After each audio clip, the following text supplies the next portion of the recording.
हर हर महादेव मैया पार्वती भवानी। आइए दीदी, एक मछरी दीदी की चर्चा कह रहल बानी। एगो मछरी दीदी रही, तो मछरी दीदी रही तो तालाब में रहत रही। मछरी दीदी तालाब में रहत रही तो ऐसन तालाब में उ रहत रही मछरी दीदी आकि वही जो शंकर भगवान के मंदिर है आ वही मंदिर में शिव चर्चा होखत रहे। डेली शिव चर्चा होती, जितना गुरु भाई शिष्य बहन रहे लो सभी वो मंदिर में शिव चर्चा करे लो। तो मछरी का करस की अरिया आ जास आ अरिया आके आ का करस की सुनस, एकदम आके आ सुनस। मछरी अरिया आ जास आ अरिया आके आ सुनस। जब आके सुनस शिव चर्चा डेली के डेली आके चर्चा सुनस मछरी। तो मछरी जो रही तन अरिया रही आ उसी चर्चा सुनस। आ माछो जौन उनकर पति रहलन उ अंदर पूरा भरल पानी में रहलन। तो वह कहस कि तू का ई सुनेलू, कि सुनला से का हुई। आ तो मछरी कहस का कि शिव गुरु के चर्चा है, जे सुनेला नु ओकरा पर शिव गुरु कल्याण करेनी, दया बरसावेनी, रौरो सुनी। तो मछर कहलन कि तहरे पर शिव गुरु दया बरसावस। तू सुना तारे नु तहरे पर बरसावस, हम सुन के का करे। फिर माछो कह के चल जास।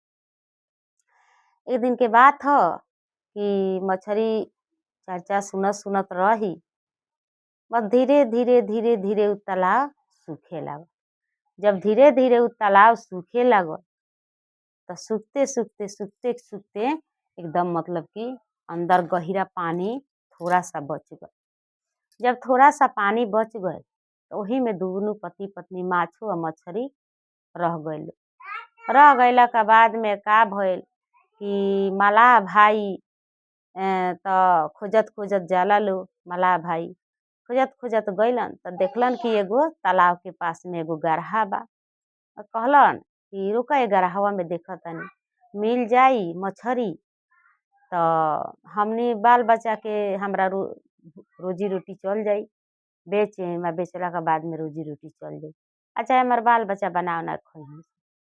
जब गईलन देखे खातिर तो देखत रहन कि वही में मछरी आ माछ दोनों जना पानी बिना चीते पड़ल बाले। का कइलन मलाह भाई कि मछरी के माछो के दोनों के उठा लेलन आ उठा के ढाका में रख लेलन आ रख के अइलन।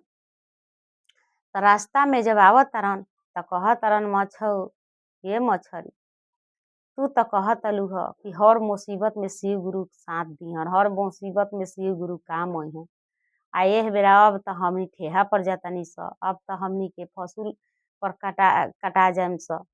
तो कहाँ तहार माछो बारा भले, तो कहाँ तहार शिव गुरु बारा।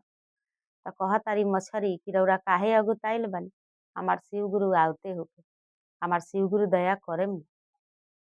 जब गईलन मलाह भाई घरे लेके तो कहलन अपना मेहपत्नी से कि सुन तारू, कई दिन से बाल बच्चा भूखाइल बा, एगो काम करो, चाउर उर बा तो बनाओ। आहे मछरी के 2 गो मछरी ले आइल बानी, एकरो के काट के आ बनाओ कि तनी बढ़िया से खाई। कहली उनकर मेहरारू कि ठीके कहतानी। मेहरारू का कइली कि ढाका में से निकलली, तब जाके कहतरन कि ये मछरी तू तो शिव गुरु के चर्चा सुन ले बारू आ कहाँ तहार शिव गुरु बारन, तहार शिव गुरु अब कब अइहन, अब कटा जाम सो तब अइहन। तो कहतारी माछो कि रौरा काहे अगुताइल बानी, हैं शिव गुरु आवते होके, रौरा अगुताई मत, शिव गुरु आवते होके।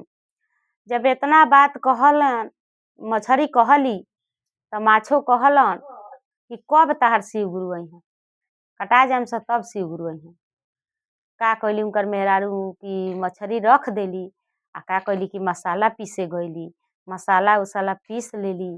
तब फिर माछो कहतरन कि ए मछरी कहाँ तहार शिव गुरु बारन, तू तो कहलू कि हमारा मुसीबत में शिव गुरु जरूर कामे आ, कहाँ तहार शिव गुरु बारन। बोलाओ ना अपना शिव गुरु के। कहली माछो कि रौरा काहे अगुताइल बानी, हमार शिव गुरु आवते होके, हमार शिव गुरु जरूर कल्याण करे। जब मलाहिन मछरी के अथी कर देली, मसाला पीस देली, जब फंसुल पर लेके चलेली मछरी के काटे, तब तक ले मछरी के जब काटे चलली मलाहिन त कहतारी कि जा मछरी के त काटे चलनी आ एथी राखी होइले नहीं।